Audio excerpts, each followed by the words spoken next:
ಜಗತ್ತು ನಿಂತಿರೋದು ರೈತನ ಶ್ರಮದ ಮೇಲೆ. ರೈತನ ಬೆವರು ಎಷ್ಟು ಚಂದ ಬರ್ತದೋ ಅಷ್ಟು ದೇಶ ಸುಭಿಕ್ಷವಾಗಿರ್ತದೆ. ಬಸವಣ್ಣವರು ತನ್ನ ವಚನದಲ್ಲಿ ಹೇಳ್ತಾರೆ, ಕೃಷಿಕೃತ್ಯ ಕಾಯಕವ ಮಾಡುವ ಸದ್ಭಕ್ತನ ಪಾದಂಗಳ ತೋರಿಸಿ ಎನ್ನ ಬದುಕಿಸಯ್ಯ. ಆತನ ತನು ಶುದ್ಧ, ಮನಶುದ್ಧ, ಭಾವಶುದ್ಧ. ಆತನ ಮನವಿಗೆ ಹೋಗಿ ಲಿಂಗ ಪೂಜೆ ಕೈಗೊಂಡ ಗುರುವಿನ ಜೀವನ ಪಾವನ ನೋಡ ನಮ್ಮ ಕೂಡಲ ಸಂಗಮ ದೇವ ಅಂತೇಳಿ ವಚನಕಾರರು ಹೇಳ್ತಾರೆ. ಅಂದರೆ ರೈತಾಪಿತನ ಅಂದರೆ ಅಷ್ಟು ಶ್ರೇಷ್ಠವಾದದ್ದು. ಜಗತ್ತಿನ 84 ಲಕ್ಷ ಜೀವಿಗಳು ಅಂತೇಳಿ ಕನಕದಾಸರು ಹೇಳ್ತಾರಲ್ಲ, 84 ಲಕ್ಷ ಜೀವಿಗಳಿಗೂ ಅನ್ನ ಕೊಟ್ಟಿರ್ತಕ್ಕಂಥ ಪುಣ್ಯಾತ್ಮ ಯಾರಾದರೂ ಇದ್ದರೆ ಅದು ರೈತ ಮಾತ್ರ. ಕುವೆಂಪು ಒಂದು ಕಡೆ ಬರೀತಾರೆ, ರಾಜ್ಯಗಳಳಿಯಲಿ ರಾಜ್ಯಗಳು ಉದಿಸಲಿ ಹಾರಲಿ ಗದ್ದಿಗೆ ಮುಕುಟಗಳು, ಮುತ್ತಿಗೆ ಹಾಕಲಿ ಸೈನಿಕರೆಲ್ಲ ಬಿತ್ತುಳುವುದು ಬಿಡುವುದೇ ಇಲ್ಲ, ನೇಗಿಲ ಕುಳದೊಳಗೆ ಅಡಗಿದೆ ಕರ್ಮ, ನೇಗಿಲ ಮೇಲೆಯೇ ನಿಂತಿದೆ ಧರ್ಮ ಅಂತೇಳಿ ಕುವೆಂಪುರವರು ಬರೀತಾರೆ. ಅಂದರೆ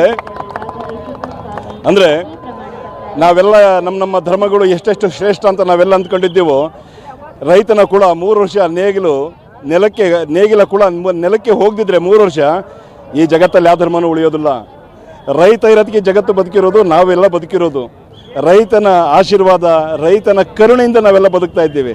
ಅಂತಹ ಸಹಸ್ರಾರು ಪುಣ್ಯಾತ್ಮರ